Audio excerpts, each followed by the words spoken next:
Thank you all for joining us. This is going to be what I know is an incredible program. I've actually been excited about this one for quite a while, if I can be honest. Coming from the background of suppliers and vendors and really understanding the way our ecosystem works.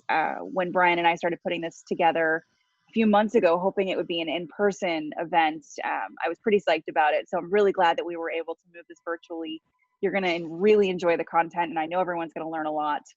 Just kick things off, in case you don't know me, I am Rachel Robinson. I am the Vice President of MassMEDIC. I've been working with the crew for the last few months to put together some really great online programming and working with our members to make sure that they understand how we can help them in this crisis. You know, it's been a really crazy couple of months, and I'm sure a lot of you can testify to that. I see people back in the offices, which is really, really interesting, and hopefully everyone's making that adjustment. But really glad to see everyone and so glad that you all are here joining us. I will kick things off by introducing Brian Johnson, the president of MassMEDIC.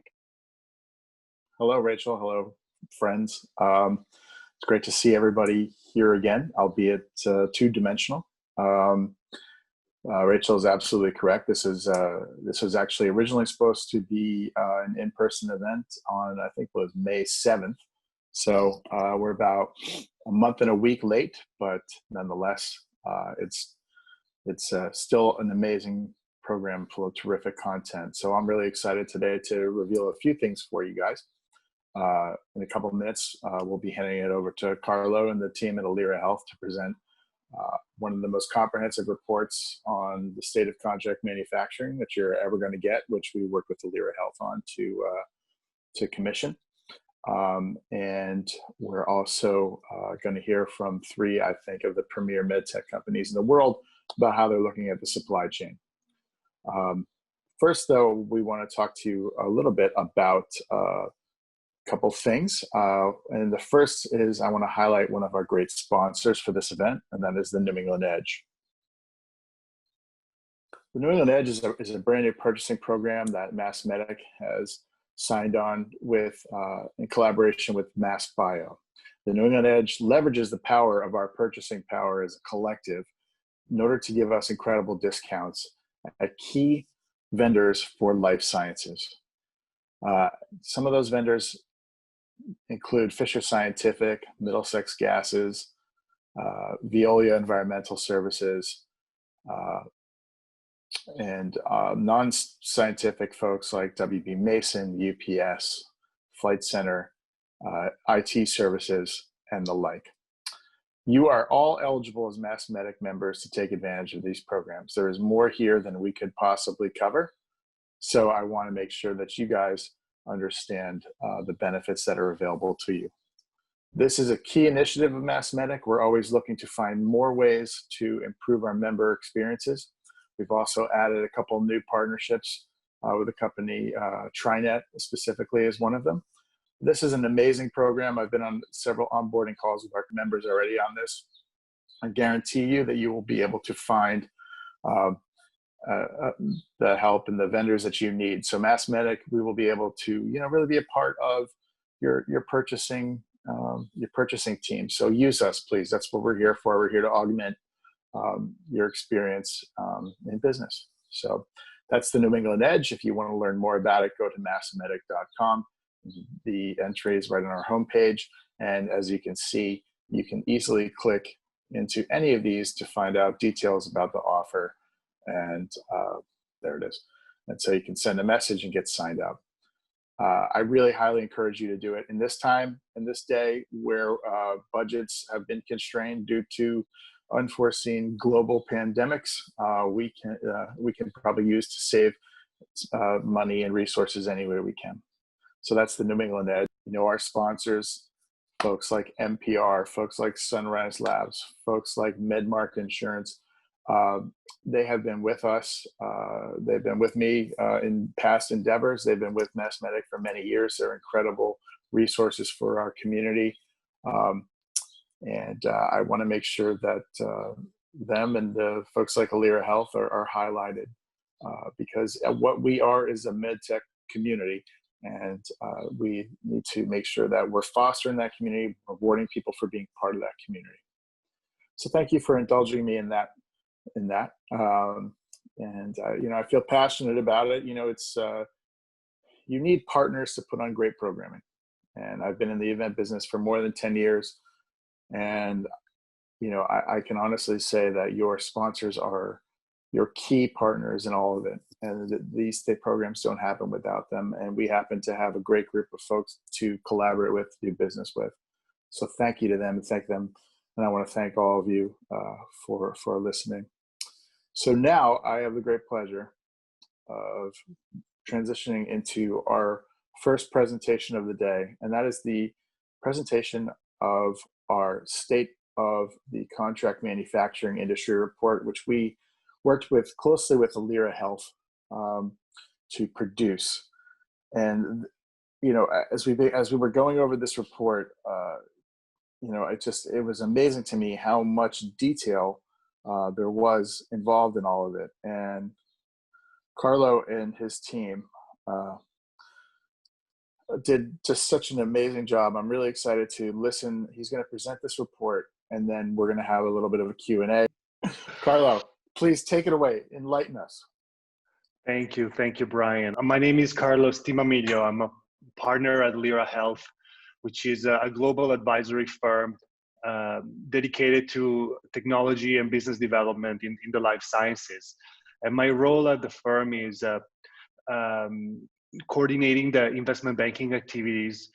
Among my areas of focus, contract manufacturing in medical devices has definitely been one of the most active. I have sort of a privileged point of view of one who has been involved in multiple transactions in a very active ecosystem. And it's been very interesting to collaborate with MassMEDIC's to look at really the fundamental trends that drive the evolution of the industry from the perspective of the decision maker of supply chains, the big medtech, as well as the contract manufacturers and the investment community that has brought so much transformation to the space.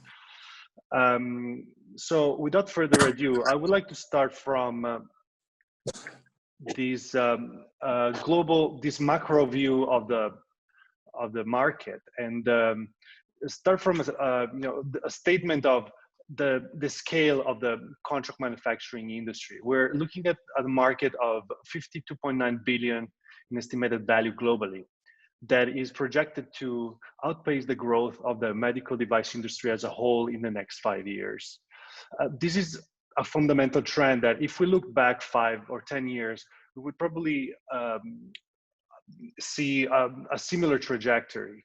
And this comes from a deliberate strategy of the medical device industry to deleverage cost-inefficient, capital-intensive, captive manufacturing operation in favor of outsourced vendors, and to free up resources that would benefit the dual core mission of medical device companies, which is sales and marketing and innovation of medical technologies. This decision has been driven by the tightly competitive framework of a global medtech, where companies have been operating in an increasingly consolidated and complex landscape, highly driven by innovation and interested by the convergence of the traditional technology models with emerging unfamiliar areas and capabilities like drug device combinations or digital enabled devices that are outside of their core technical competencies, as well as a restrictive global regulatory environment.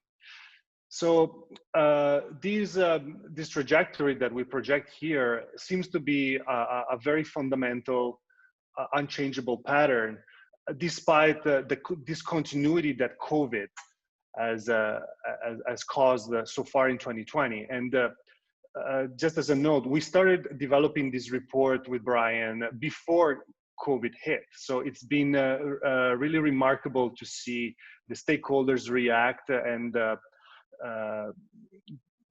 find themselves in a completely different environment compared to a trajectory that was developing in this direction for quite a lot of time. So how is this growth in demand going to distribute across the segments of contract manufacturing? From a value chain point of view, all the phases of the product life cycle are going to see greater volumes of outsourcing. However, the largest increments are going to interest the upstream services of product development, design and prototyping, as well as the downstream portion of around the final device assembly. The central part of the flow focused on the manufacturing of components via services such as injection molding, extrusion, and other manufacturing processes. This is going to continue to be a strong, large, and fast-growing market, but definitely more mature than the other emerging areas of the value chain in terms of outsourcing and innovation in material processing to make materials designs more performing, more biocompatible, and cheaper is going to continue to drive growth in this large staple of the contract manufacturing market. And generally speaking, we see a tendency of global medtech companies to farm out more of the entire value chain. And they will definitely favor vendors that are able to assist with the entire product life cycle and play at every phase of the product development and manufacturing. From an application point of view, we also examined different segments of the medtech market and projected areas of growth. This is a quite high level segmentation, the one that you see on in the chart to the left, that has a lot of underlying specific trends. But to simplify, we sort of highlighted three drivers, macro drivers of extra growth in particular application.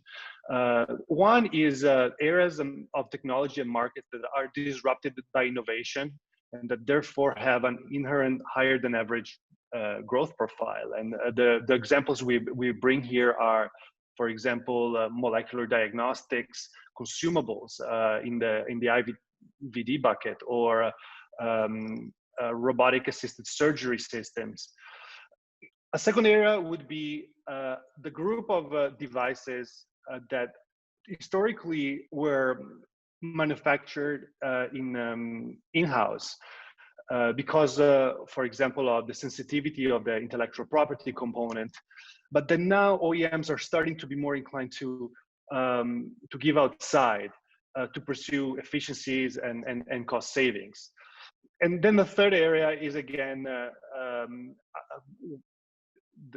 markets where the traditional core competencies of the medtech companies do not allow for efficient product development or economic manufacturing. And I'm referencing again here drug device combinations and digital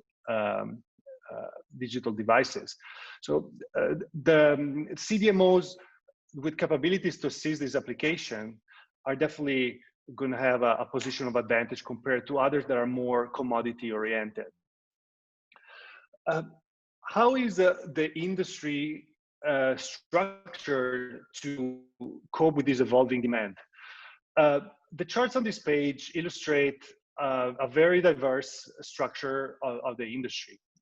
We analyzed for this report 300 companies, more or less, with headquarters or a manufacturing presence in the US, and accounting for roughly 30 billion, 55% of the global market. And we identified three buckets.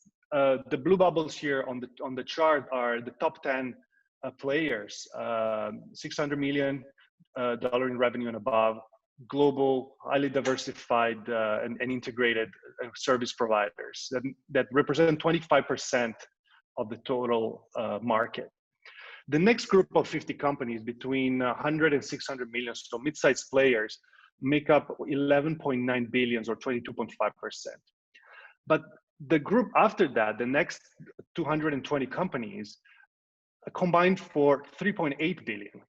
And these are small independent players with a more focused portfolio of services. So this gives an indication of a huge fragmentation and large potential for future consolidation, the M&A, as well as growing competitiveness for success and survival of many of these smaller independent companies. Which brings us to examine a key trend that has interested the industry in the past decade, which is the strong trajectory of industry consolidation. Corporate acquirers, as well as financial sponsors, private equity investors, have been equally active in consolidating independent CDMOs into large, diversified, more complete platforms. And this trend is still very strong.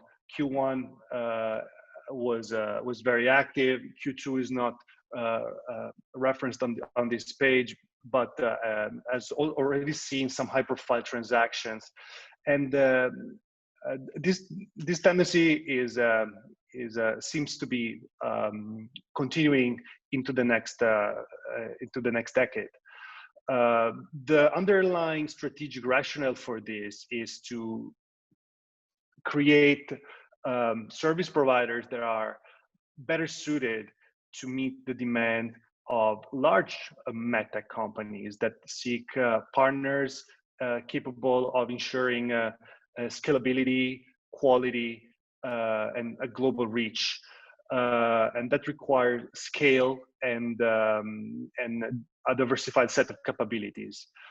A particular area of focus is the activity of financial investors, which has been really an element of transformation and acceleration of this dynamic.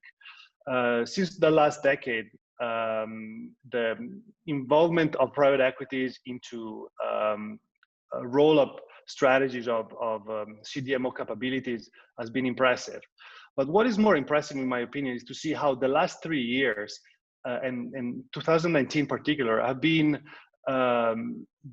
the period of largest activity from private equities, and the number of new platforms that have been created or invested into in the last couple of years is unprecedented, even greater than the many successful examples of the earlier part of last decade.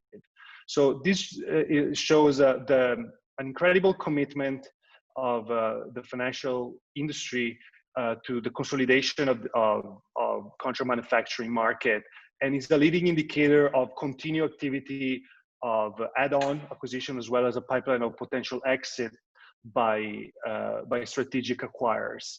So what we're going to see in the next 5 years is definitely an industry that reduces the number of its participants and is dominated by larger, more diversified global players. Which brings us to sort of some of the conclusion. This is just a sneak peek, of course, of our report. To validate this outlook, we involved the industry stakeholders, interviewed and surveyed a number of CDMOs, large medtech executives. Some of them are connected here with me today. I want to thank particularly Marie O'Malley of Medtronic, Paul Orlando of Olympus, and others who participated in our process, as well as many financial investors. And we asked them, what are the key trends that you prioritize for the industry in the next 5 years? And the consensus is definitely that the industry is bound to increase level of competitiveness among large players. And these will decline into a sort of pricing crunch, whereby vendors, CDMOs that are more differentiated from a technical point of view and are focused on innovation in material manufacturing processes and product design, will preserve the pricing power, whereas the more commoditized and differentiated players will inevitably suffer a decline. And the only way to achieve this type of technical differentiation is to enable innovation capabilities. And we expect a rush to integrate upstream and develop product design and development and prototyping expertise to start partnering with the OEMs early on in the process, solidify long-term relationships, and be able to offer that type of value add. And through M&A and consolidation, which we've already talked about, the industry is definitely going to become more global. And a priority of the CDMOs will be to increase their international reach, to shadow the global structure of their customers, the medtech companies, but also to emphasize and enhance time to market and simplification of logistics, which we've seen as being really impacted by COVID. And now, in conclusion, before I leave it to Brian to coordinate the Q&A, I just want to emphasize how these trends have to be analyzed and looked at in the context of the supply chain decisions of the key drivers of this change, which are the medtech manufacturers, the branded manufacturers. Yes, they will continue to rely on CDMOs. However, the supply chain decisions are very complex, global, and decided on a product by product basis oftentimes. So there will be a large variety of models that will impact the evolution of the opportunities for CDMOs. These decisions, these outsourcing decisions, are just one pillar, one element of global supply chain, and their focus on their goal is to enable variable cost and flexibility for the OEMs. However, what we expect moving forward, especially in the light of COVID, is greater focus on metrics of risk-adjusted return on investment for make or buy decisions. In other words, not only focus on productivity and cost reduction, but also mitigation of the overall cost and in anticipation also of potential crises such as COVID or operational disruption. This will have an impact on the way OEMs make secondary sourcing decisions, and the question on what is the trade-off about a more redundant supply chain versus the mitigation of cost is up for debate. But for sure, contract manufacturers have a key role in this evolving scenario. And what we believe from the data we've captured is that the relationship between vendors and OEMs will continue to be strong and informed by long-term partnerships based on mutual financial incentive in the pursuit of productivity and cost reduction and innovation. So I was just up here. I will now pause and thank you for participating, and we'll welcome any question you may have, and I'm happy to dive deeper in these topics. Thank you, Carlo. Let's start digging in a little bit on a couple of these questions here. The history of the industry. Quickly talk to me a little bit about how this industry has matured and what are its roots? So the history of the industry, dating many decades ago, is based on a simple driver of that can be seen in also outside of the medtech industry, which is how do we make manufacturing more efficient, and how do we reduce cost? And this in the medical device space, this definitely started in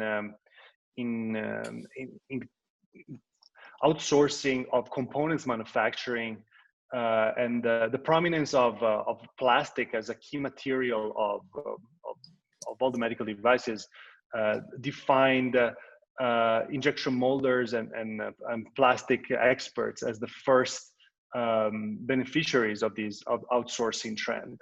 But over time, the vendors were able to develop more capabilities downstream in the value chain. So to offer value add, not only on the efficiency and the scale of the single component manufacturing, but also became better than and more efficient than the medtech companies in assembling the product and managing the full life cycle. So we've seen many of one of the key, most interesting trends has been to see how plastic manufacturers or component manufacturers integrated downstream with the assembly capabilities and progressively diversifying their competencies to be able to manage a variety of manufacturing processes.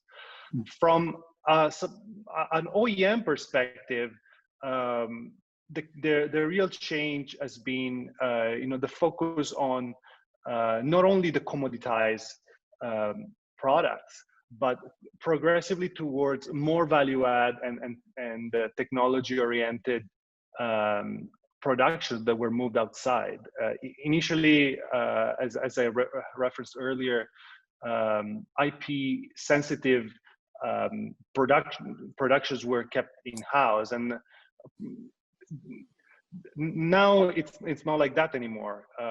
In many areas of implants, for example, for cardiovascular or orthopedic application, that has seen a great trend of outsourcing and moving out stuff that was kept very close to the core business of the branded manufacturers. So this evolution towards higher value services and the full product life cycle that contract manufacturers have been able to serve with efficiency and with a focus on innovation. So let's dig in that because we do have a question, but I wanted to ask you just two quick questions. New England, at least on the surface, seems like a pretty fertile market for contract manufacturing. Is that a correct assumption? I know we had some data in the report, but just tell me what the local market looks like. I have a backup slide here about New England. Obviously, this presentation is directed to benefit the whole industry, but we have we're particularly keen on promoting opportunities in New England, right? So it's a fact that Massachusetts and all of New England is a region of innovation in medical devices and in life science as a whole, comparable to other big regions in the U.S. like California and Minnesota, and a unique ecosystem that sees the presence of large medtech companies, strong academic centers and research hospitals, and a vibrant startup community, right? That attracts a lot of venture capital. So these are kind of elements that make the region very obviously interesting for investors and for service providers. In the pursuit of customer opportunity, I referred earlier to the necessity to partner early in the development process with the medical device industry in the development and manufacturing of innovation, and so this is definitely a place where contract manufacturers have to be to source those long-term business opportunities. Those companies in New England, you said 220 companies you examined are under 100 million. Any idea what companies in New England, or is it predominantly look the same as that breakdown, like predominantly small, under $100 million companies? New England and Massachusetts particularly, but also the neighboring state have a large presence of CDMOs. In fact, it's the region with the highest concentration of CDMOs, definitely relative to the size of the local medical device industry. I don't have that slide here, but in the report you probably read that roughly 18% of the total contract manufacturing footprint in medical devices is based in New England. Yeah. And that compares to California as a whole. And the substrate of this community is definitely primarily made of small and mid-sized players with a few large corporations that have some of their premises in New England, typically consolidated through acquisition in the past. But yeah, the fabric is definitely of small and mid, highly specialized, innovation-focused CDMOs. Yeah, I'm curious as to what the future looks like for those 220 companies under 100 million. You know, a lot of the trends you're talking about seem to favor large multinational companies, specifically when you're talking about redundancy, and you're talking about cost-driving efficiencies. Can they compete? That's true. That's true, but what makes it very interesting, and this is some evidence that we got from our primary surveys of roughly 50 CDMOs of a diverse size and capabilities, is that even some of the smaller vendors seem to be very competitive and thriving in these in this highly competitive landscape. The answer is that competitiveness will significantly depend on the technology contribution and efficiency and cost and capability to offer cost savings depends on innovation. And so, for example, when asked what is the effect, what is your experience of the pricing trends, many of the larger players indicated declining or a general tendency towards pricing pressure, whereas some of the smaller CDMOs were experiencing strong pricing power and ability to impose sort of their business model and create value for their customers. So I don't think the size as a standalone element is going to be the only driver of competition. Smaller independent CDMOs can still thrive, but they need to be focused on offer a value add in terms of innovation and efficiency for the long term. Carlo, any change slash acceleration in the tech transfer process, current transfers to CMO, including to localization, is a multi-year process? That's one of the questions we have.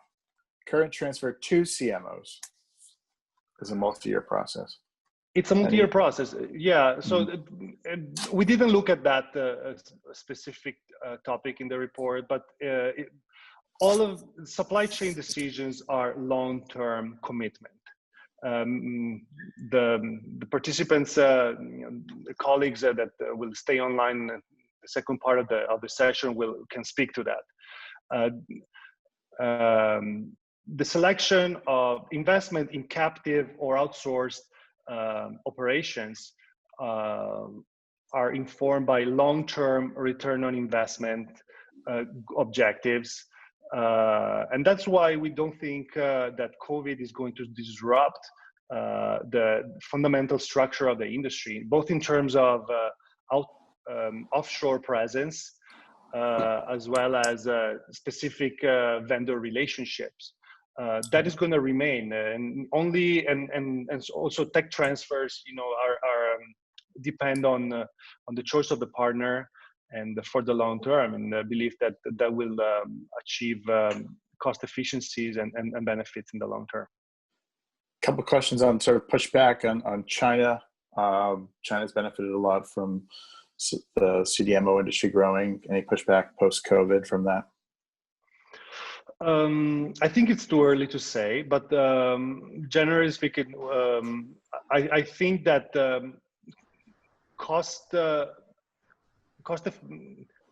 savings, let's say, access to low cost labor specifically in China, Asia, as well as Central America will continue to be a theme.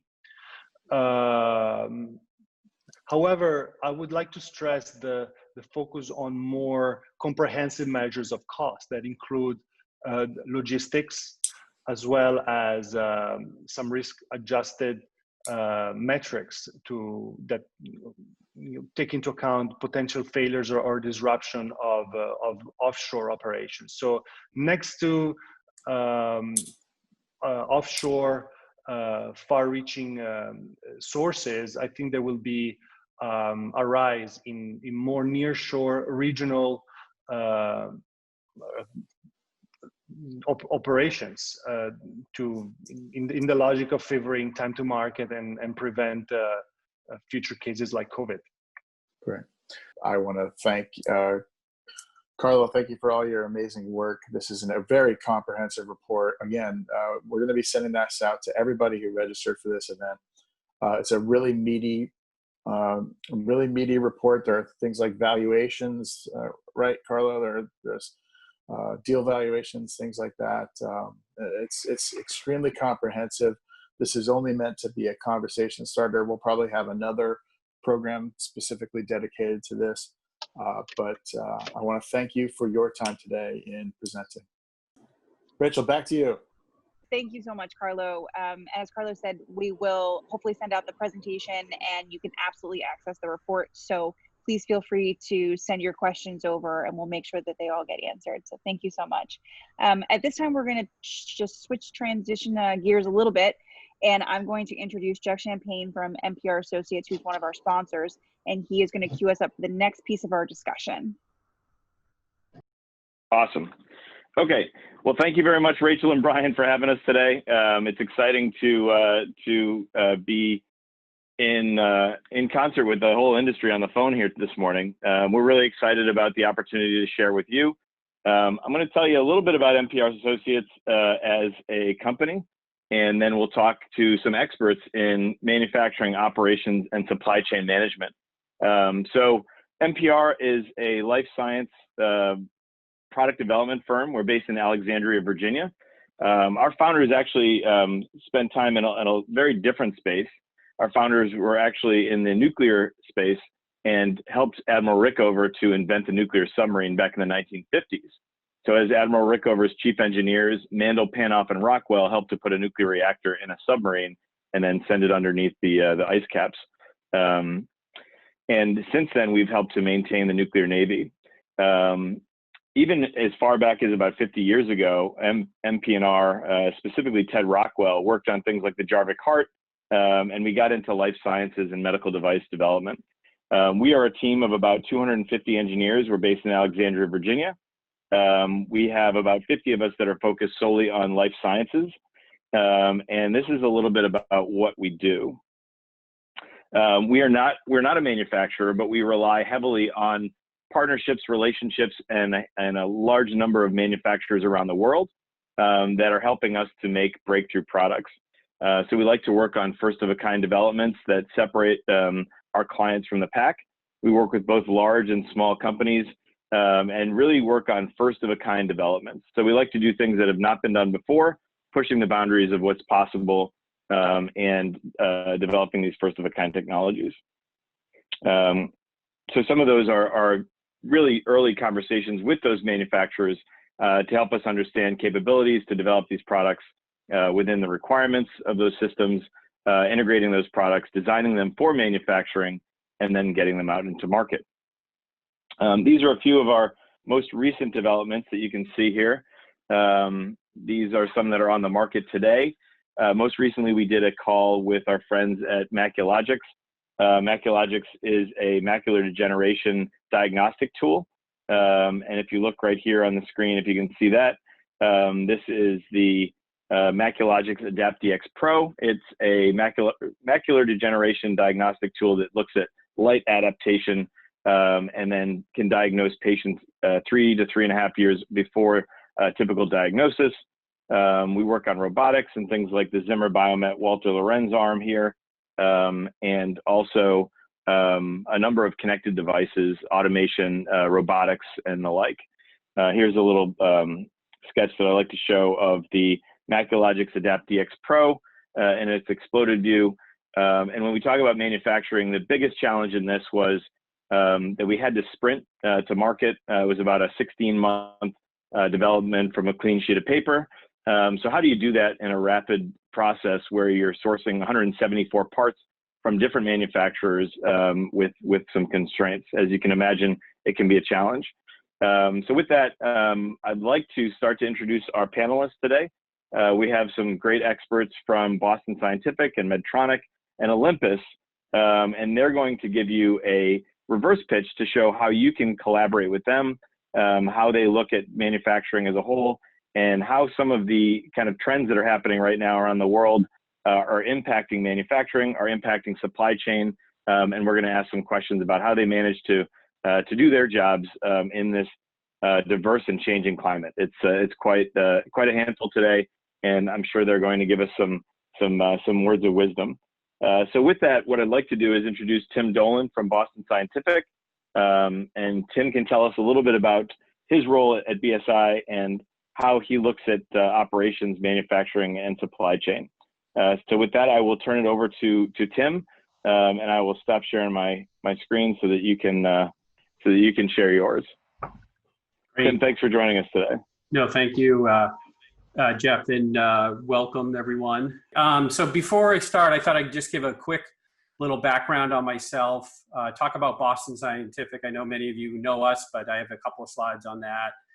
I have 3 slides on our sourcing organization, so you can better understand how we're organized, how much spend we manage, and kind of what are our key strategies.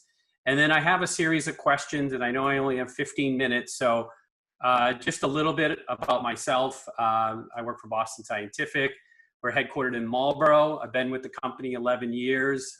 I lead our global indirect organization. So basically, those are all the products and services that are not part of our finished good. There's a separate direct material sourcing team, but I am in that same organization.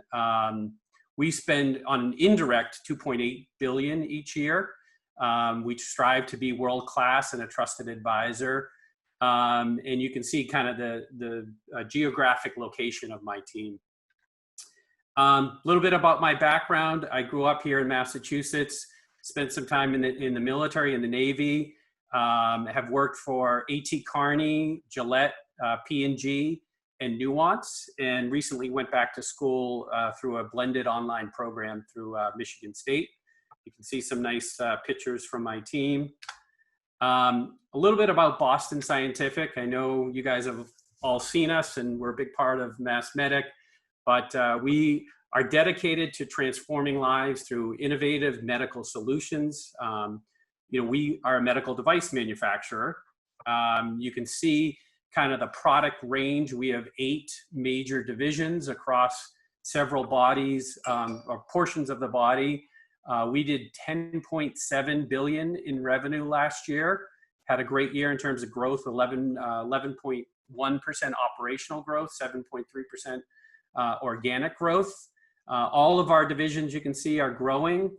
A little bit about our geographical spread here. I know I'm going through these slides quickly, so pause, or if you have questions, please write it in the chat.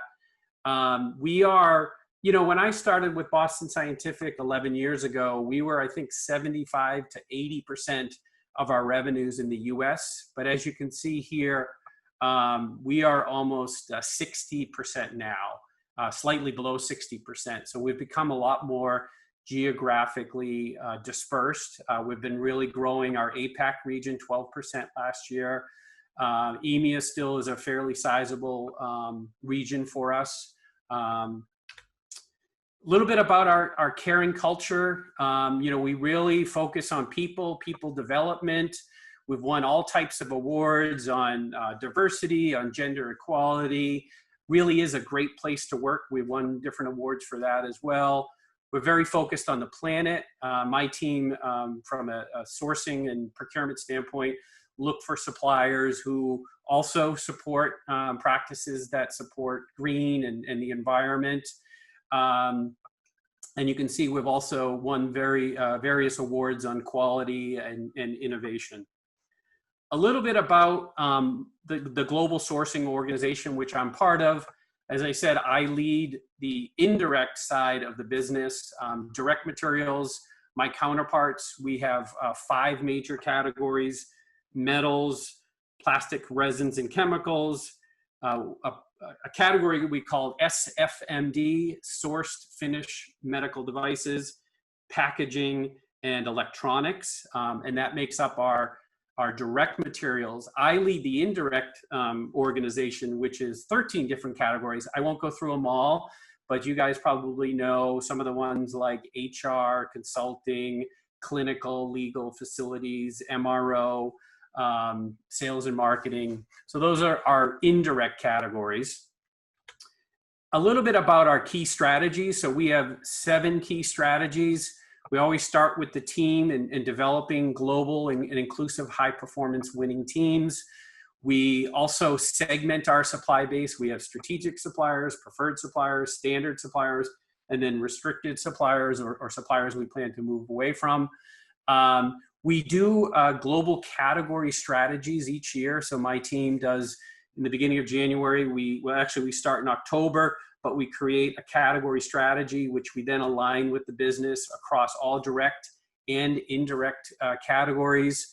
We're involved in new products and acquisitions. We had a big acquisition last year, BTG, as you guys may have heard. We partner with our sites, our divisions and regions to really optimize our $2.8 billion in indirect spend and our $1.1 billion in direct. We have great systems and processes. As I said, I've been there 11 years. We have Ariba as our spend analytics, contract repository, e-sourcing tool, and we run reverse auctions through Ariba. We look for suppliers in terms of quality, service, total cost is always big for procurement. We do source in cross-functional teams. So, if we're sourcing law firms, we're working with our legal department to run an RFP to select law firms. If we're working on source finished medical devices, we're working with R&D or quality or maybe finance or even the manufacturing. So we source in cross-functional teams. So those are the 7 strategies. And then finally, I've been a big part of our supplier diversity program. I started it at Boston Scientific probably about 10 years ago. We do advocate for minority women-owned and small businesses. We've actually won a fair amount of awards, as you can see here. So if you do have a diversity classification, that does help out. But still, we're looking for best quality, cost, service, in some of those things that I mentioned. Yeah, no, I was just wondering, Tim, thank you for that overview. That was great. Certainly in visiting Boston Scientific over the years, the culture is something you can feel when you walk in the door. It's really something that, stands out from all our experiences. And, my question is over the last, say, 3 to 4 months, have you noticed that the mix of onshore and offshore resources have performed, or have you seen any hiccups, any challenges, any breaks in supply chains as COVID and other challenges kind of surface? No, great question. What's interesting is when you look at direct materials, we source about 80% of our materials consumed in the U.S. from suppliers that are based in the U.S., which is kind of what I expected. And I actually just did, in fact, I was sharing a slide earlier today. On the indirect side, we're about 90%, which, it didn't surprise me when we ran this analysis. I thought Carlo earlier had some good points, and, he talked a little bit about maybe less offshoring, more redundancy and long-term partnerships. And I completely agree with all 3 of those aspects. I do think we're seeing slightly a shift of, hey, do we really want to go offshore to get a better cost? Or, given what's happened in the world in the last 6 months, maybe we balance that with some redundancy in the US, and maybe we have sites that are closer to where our customers are. So, it's hard to change those things overnight, but we're definitely having internal discussions. And now as we go forward, as we build new products, I think that will be an input into that. Regarding COVID, on the indirect side, my team is all about PPE. And you guys probably heard about it in the news, N95 masks. And my team's been tasked with really trying to provide PPE for employees as we return to work, PPE for our sales force, so as we go into hospitals and help with medical procedures. We've also built our own PPE. I had one here. It's really cool. We have this. You can see me in the video. I worked with an R&D team a couple of months ago when there was a real shortage on N95 masks, and we were able to work with actually Medtronic, our biggest competitor. I know they're going next, and Stanford, to create an N95-like mask out of a snorkel, where we put a 3D printed adapter and a filter on it. And we're able to dispense, I think, 1,500 of these to different hospitals. But we've been all about PPE. We've also been sourcing PPE for the state of Minnesota, the state of Rhode Island. But that's been a big part of my change in the COVID world, is getting PPE. What's the process for vendor approval? How do you qualify these resources and relationships for long-term success? Yeah, so what I'd say is there's two kind of major processes. If it's a supplier that has to be on what we call our AVL, approved vendor list, and clearly all of our direct materials are on our AVL. There are certain categories on the indirect side, like translations, certain MRO items, printed materials. If it has to be on the AVL, there's a lot more quality involvement, approvals. There could be vendor audits. On the indirect side, generally, if we're changing a facility services firm or a consulting firm or even a law firm, generally those qualification processes are handled by the functions that manage it. And I would say it's a little bit lighter. But clearly, when it comes to quality, if it impacts patient care, there's a lot more oversight, quality involvement, and thresholds. Great. Awesome answer. Thanks, Tim. Fantastic. So you'd mentioned supplier diversity and engaging early in kind of new product and acquisitions. What does that look like as you're kind of making decisions to become involved in those activities? Are you, I guess we'll look at supplier diversity. Are you actively looking for new redundancies in your supply chain to shore up that supply, or what does that process look like, Tim? Yeah, so we do, as I mentioned, we do actively look for diverse suppliers, minority, women, small businesses. But, what I would say is that, that might get you into the discussion, into an RFP, but at the end of the day, you still need to perform in terms of cost, quality, all the attributes that I talked about earlier. In terms of setting up redundancies, on the indirect side, right now, PPE is I'm all about PPE, and we have set up probably 7 different suppliers just this past month on PPE, just because of the shortages in the market. Other than that, I do know on the direct side that they are starting to evaluate, hey, do we want to bring this back? And, we might need new suppliers.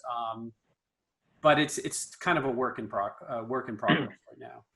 Sure. Have you come across? I mean, we've been in that PPE space for the last few months as well, and before that, even we were working with a number of different clients. But some of them have had their supply chains drastically,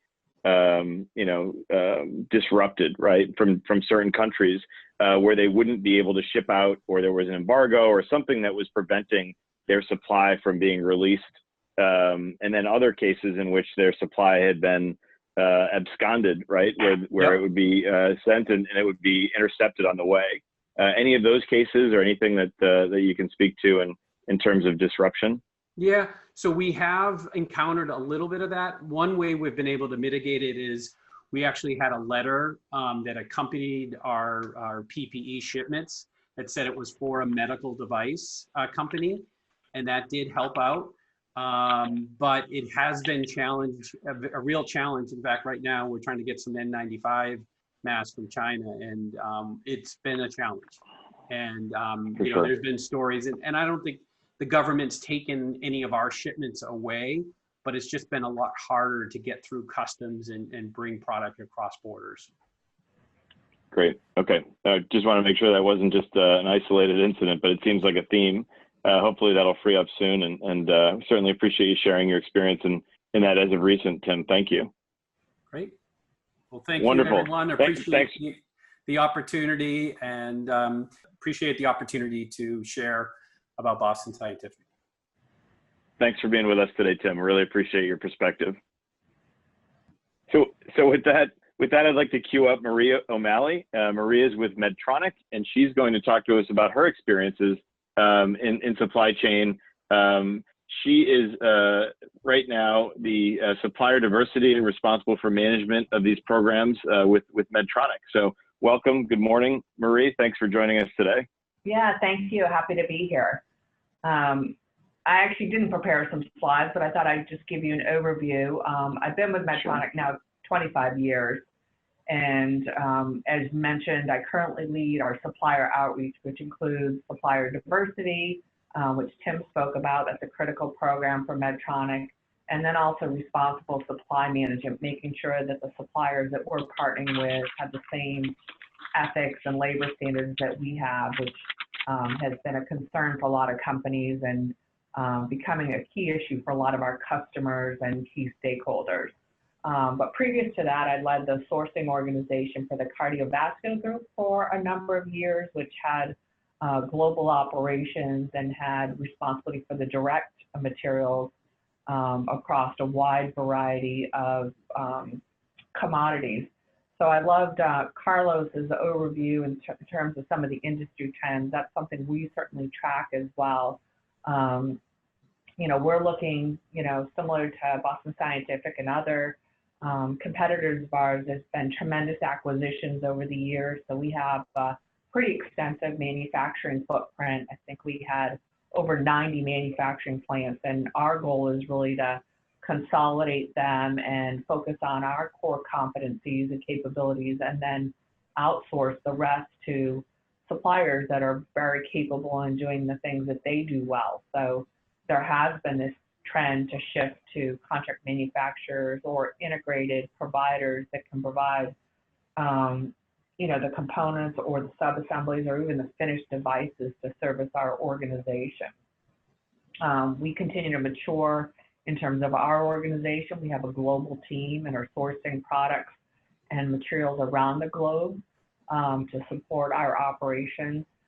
There's been a lot of talk during this COVID situation about, are we going to be regionalizing or moving more to the U.S.? I don't think that's really going to happen, but I think, one thing that we're seeing is just a focus on risk mitigation and ensuring that we have the resiliency in our own operations, but on our supply base as well. We've been through the hurricanes and the fires and all the other force majeures, but COVID-19 was certainly an unprecedented time for us. So the conversation you just had on the movement control orders or some of the stop shipments, I get involved in a lot of those issues. And, some of our key suppliers, it was pretty well published that we were ramping up our ventilator operations, not only in our Galway facility, but also with external partners, including Tesla and others. But we couldn't get some key components out of Malaysia because they had movement control orders. So we had to engage with our Medtronic government affairs team, but also even with, the ambassador of Malaysia. So I had a couple of calls with the ambassador trying to get companies operational, which is amazing how those things can help and do work. So we were able to successfully navigate that. But I think, some of the challenges we're dealing with is, we're ramping up in some of the remote monitoring areas, or certainly the ventilators and those types of devices that are used to treat COVID-19. But on the other side, we've seen, as everyone else has, the reduction in the elective surgery. So, that's impacted our supply base as well. So we're trying to partner with them and, adjust as appropriate. But we do expect, these are not optional procedures. They're just elective of when you want to get them done. So, we've seen a little bit of a setback, but we're expecting that to resume pretty quickly.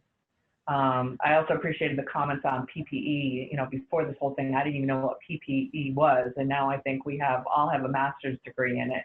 But we've been sourcing PPE similar to what Tim commented on, for our own operations. I mean, early on this whole situation, we actually donated a bunch of masks to support, China and Europe, some of the governments, just to help them with some of their urgent needs, only to find out later we needed it for our own sales team and, our operations, because we continue to pretty much run operations throughout this period. I will put a plug in for the New England Edge. When I couldn't get masks anywhere, the New England Edge was very helpful in helping us secure some to keep our sales force when they were able to go back into the hospital. So Brian and the MassBio team was very helpful in securing masks for us. So we're appreciative of that. And the partnership we've had, we supplied a lot of masks and developed some of those masks that Tim even showed. So I think it's been a really nice time for the industry to really partner together, trying to resolve this issue. But in terms of trends in supply management, I think we're continuing to elevate the profession and the maturity of the organization to look at it very holistically in terms of commodity strategies and, having those really strong relationships with key partners, because they're a big part of our operation. Sometimes a third or more of our costs are coming from outside suppliers. So right now, Medtronic, because of the acquisitions and the broad portfolio of products we have, I think we say 40,000 suppliers. The number's actually higher than that, but we're embarrassed to say that.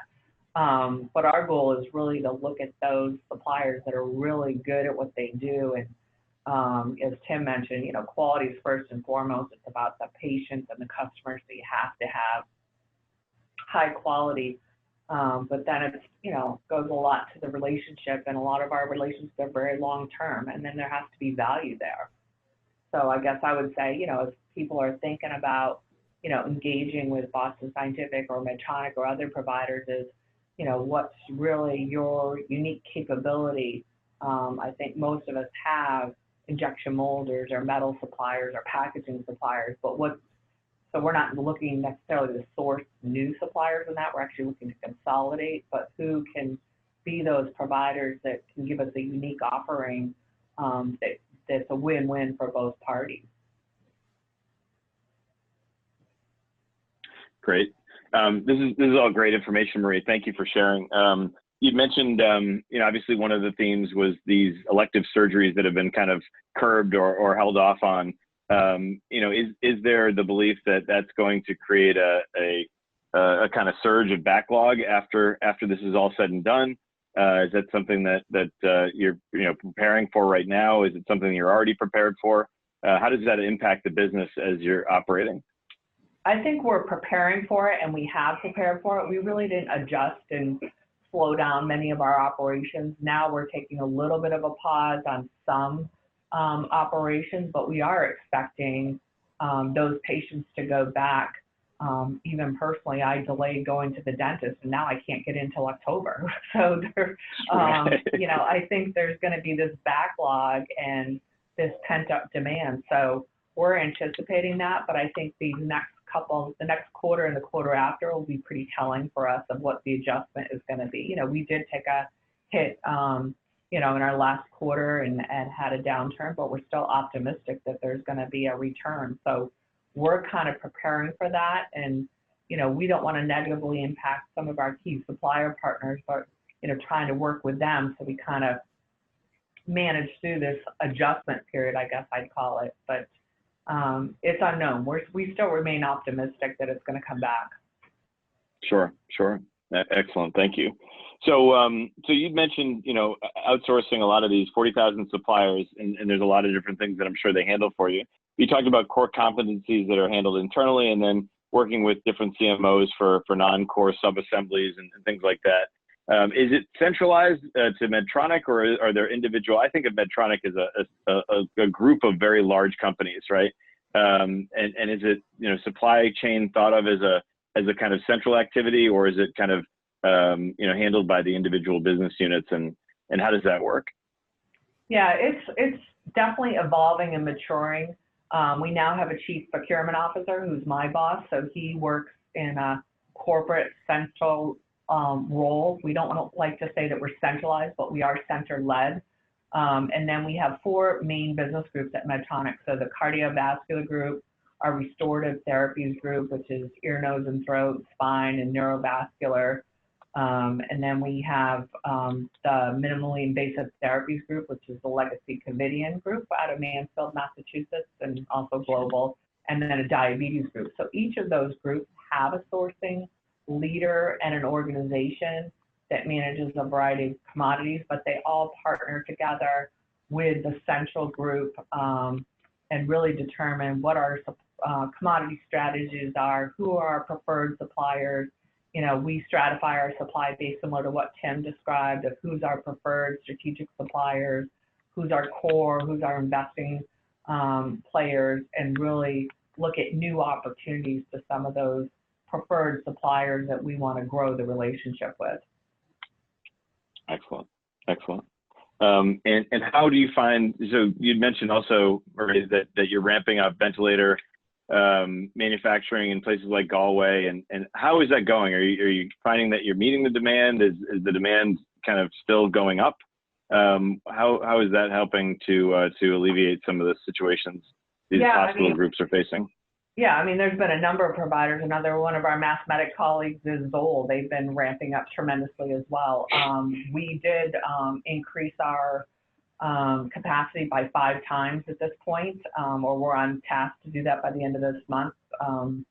We still have a lot of demand. I think a lot of the COVID crisis, I think, is calming down a little bit, but we still have a number of even government agencies that got caught short and were concerned about not having sufficient ventilators. So, I think that's changing how they're procuring. So we still have, pretty strong demand, but, I think it's going to stabilize a bit now, but we haven't slowed down our manufacturing. And we've been pretty good about being able to achieve that level with a lot of great support from our supply base. And again, engaging with various governments.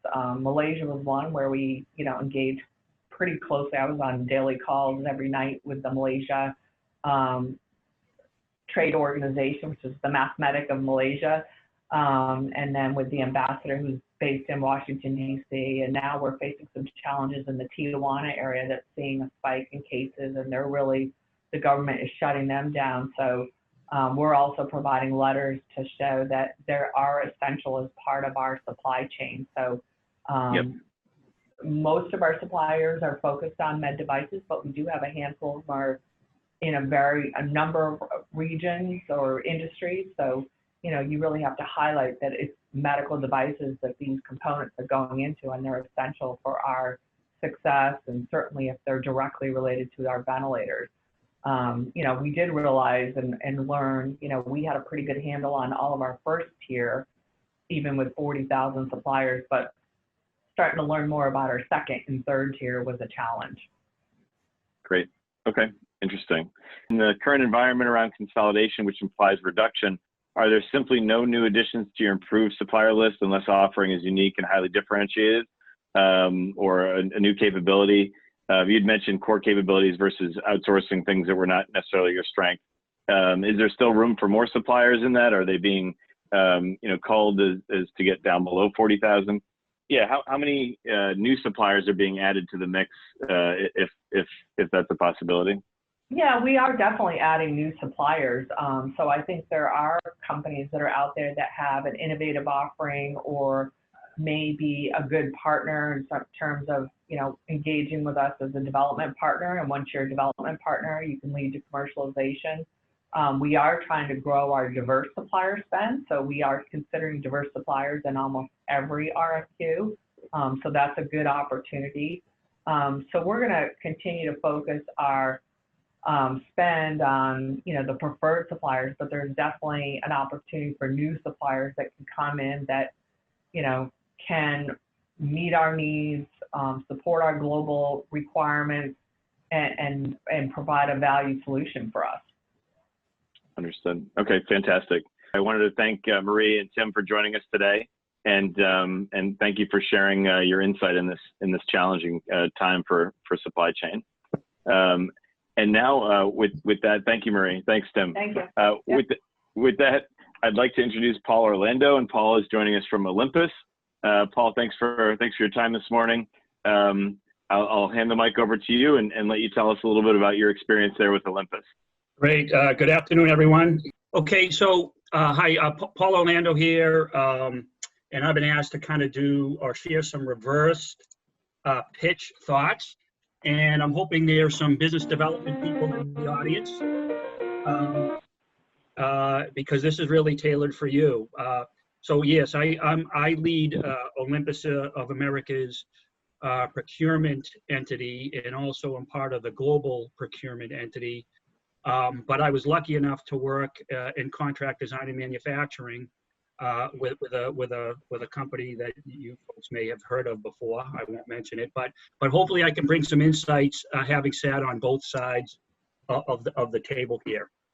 So first, I think I think you should try to really understand the potential partner's mission and strategic direction. And the reason why I say that is if you do that, you can understand again their mission. Like for instance, my group. Globally, I want us to become external solution provider expert. But I think it's important to really understand the mission. So I want my group to be experts in the industry and knowing everyone and anyone out there who can provide innovative solutions.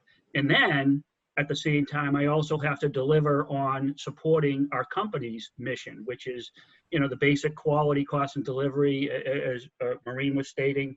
We need to support growth, whether it be through product development, technology development, or mergers and acquisitions.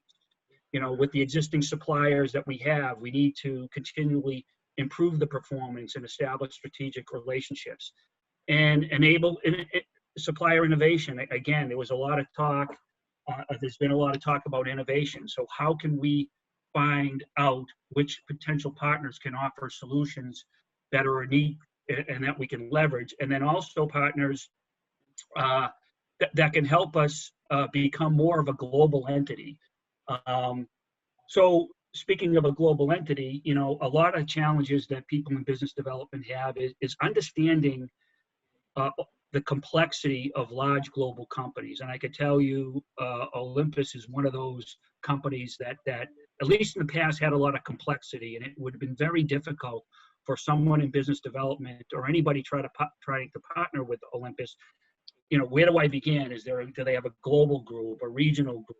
And again, being on the business development side, what I would recommend is you start with a framework. You kind of build your own organizational structure with gaps, and over time with building relationships, you need to try to fill that out, because I think it's very critical that you as a solution provider understand, which people or entities are decision makers, which people or entities can help guide you through an organization. And it's not easy. It's not like anyone in a particular company is going to hand you their global structure, but with the right mindset and diligence, it can be achieved, and it would be a valuable tool for any partner trying to get into a large company like Olympus. There was a lot of discussion. I think the last question to Maureen asked, well, if you're contracting your supplier base, are you taking on new suppliers, and how do you get in the door? And from my perspective, there's still opportunity for suppliers to kind of get spec'd in early or indirectly.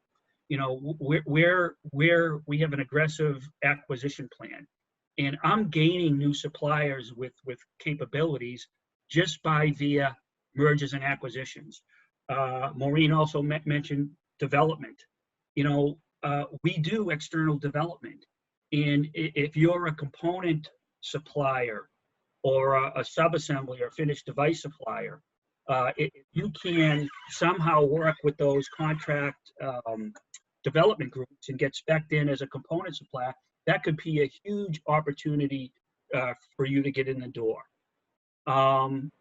Also, one of the asks was, I believe, what type of advice would you give a company that's being asked to fill out an RFI by a company like Olympus? And I always dreaded being at the other side of those RFIs. More often than not, I would question how valuable a lot of the information is. It was very time consuming. But what resonates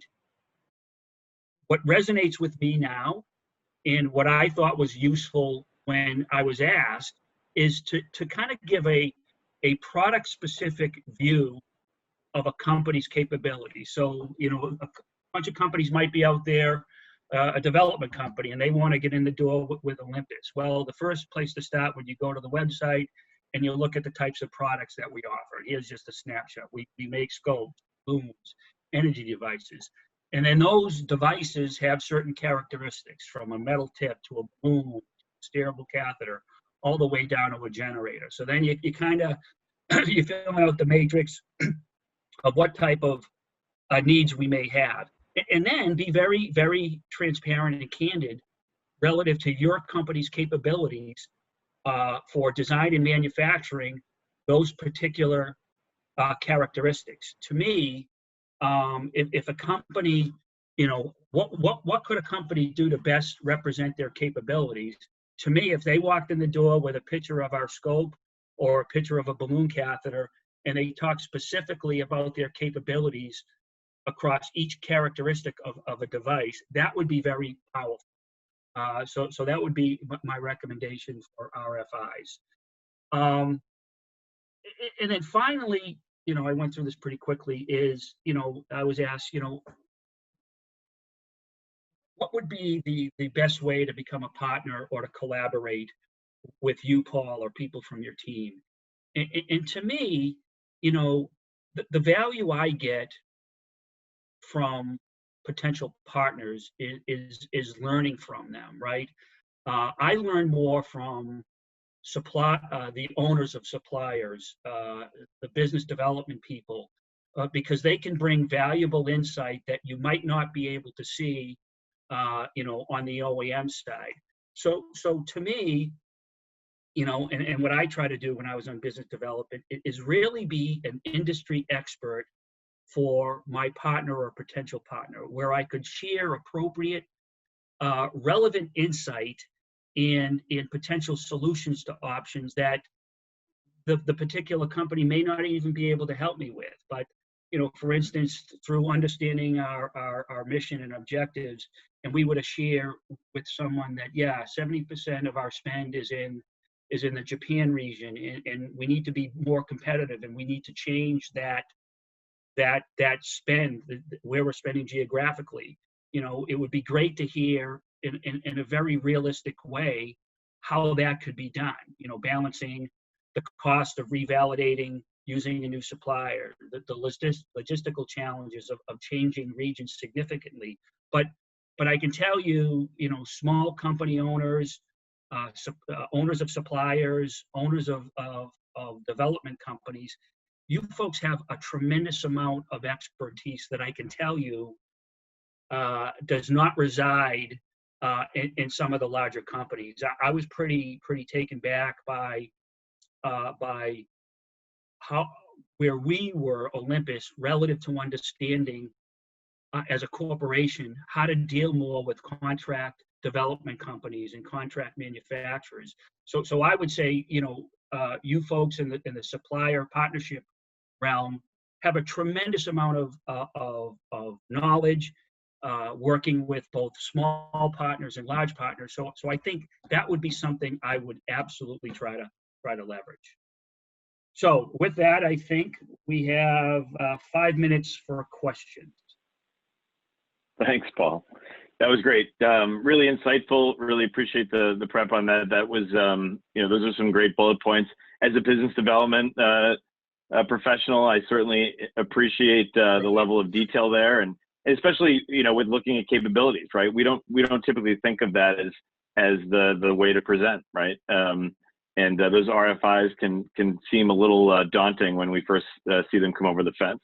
So certainly appreciate your perspective on that. Now you mentioned supplier capabilities that are acquired through acquisition, right? That you're finding that they're expanding and becoming more valuable to you as a partner. Can you go a little deeper in that and kind of talk to some examples of what that might look like? Are you talking about your suppliers that are acquiring new resources and expanding their capabilities? Well, actually, yes, but let me explain a scenario. So we bought some IP, let's call it, off of a doctor, and he was working with a development company.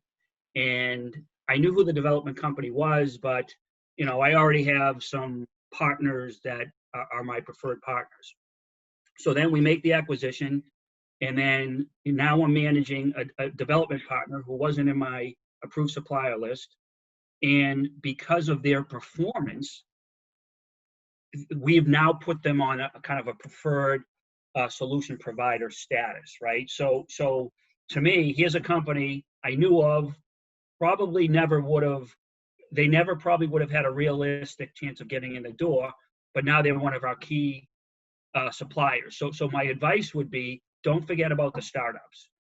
And I know it's a balance of risk and reward relative to investment, but again, with so many acquisitions taking place, I think that's still a great way to get in the door. And then also what's happening is a lot of obviously, you have these private equity firms bundling up suppliers. So, absolutely, there's a way to get in the door, but I still think with all that activity, you may have a strategic partner that does machining, and then now they have molding capabilities. Just because they have molding capabilities doesn't mean they're going to get in the door as a molding provider. So. Yep. Understood. That's great. Thank you. We work a lot with these companies that are developing kind of really technically advanced products, and so it requires a suite of service providers that can keep up, that are responsive, that are actually dedicated to that startup's world, right? So they become an invaluable partner as that company grows as well. And I think your advice about getting spec'd in early downstream really helps them to grow with that startup company as well, right? I think that's an overlooked kind of category of companies when it comes to strategically growing as a contract manufacturer. Some of these companies have meteoric growth, and you can really go along for the ride. Any examples in that category where kind of you're looking at that as a resource for you? I can't specifically say. The truth of it all is, right, you have to be somewhat opportunistic, right? Make no mistake about that, right? It's a very competitive environment, and to me, it's one, you have to be a known entity. Let's assume that you don't have a unique capability, because if you have a unique capability, that's a game changer. So let's just say you're a development house, right? It's all about having a good reputation. It's all about having success with credible partners, and then being somewhat opportunistic. Does that make sense? Yep. Absolutely. Yeah. Absolutely. You're speaking our language. Excellent. My last question would be, in terms of the technologies that Olympus is looking at, are these kind of radical innovation? Are they continuous improvement? Are you looking to add incrementally to the set of capabilities your products are offering? Or are you looking for those companies that are really breaking new ground, that are kind of leapfrogging technologies that are out there? What's on your horizon? It's really everything, right? So we're constantly, I'm very interested in hearing or collaborating with companies that might have a new technology platform, because I can tell you our R&D group is very receptive and eager to engage with those types of collaborations and dialogue. In fact, we recently launched a new product which came about due to a company sharing with us this new vehicle, technology platform that somehow could be used in our clinical space. So everything and anything, and that's the challenge for you suppliers who have innovation. Do you attack the R&D person? Do you go after the business development person? Do you go after the external solution provider? And that's why I would say it's very important to, and I think Maureen mentioned the Medtronic structure is kind of also broken out by clinical space. You need to understand that, because if you can somehow, we have a business unit leader for each clinical space. Well, if you start talking to them about a new technology, he or she will pull in the R&D people, pull in myself. Yep. So you need to, everything and anything, but you need to understand the business, the clinical structure within the company, and then the kind of the R&D global structure and the procurement global structure. Fantastic, very, very insightful, Paul. Thank you so much for sharing. I think that comes to the end of our time together, but thank you for being with us today. Thank you to Marie and Tim and Paul for sharing their expertise. And Rachel, thank you for having us today. Brian, thanks for having us on. This has been really exciting. Absolutely, thank Jeff. Thank you. Yeah, thanks, Paul, and thanks to all of our speakers so far. This has been fantastic. Awesome. So I think this is probably a really great time to say thank you to everyone. Thank you to our speakers. This was incredibly informative, and I had a great time in this presentation. So I really hope you all did as well. Thank you so much for your continued involvement in MassMEDIC.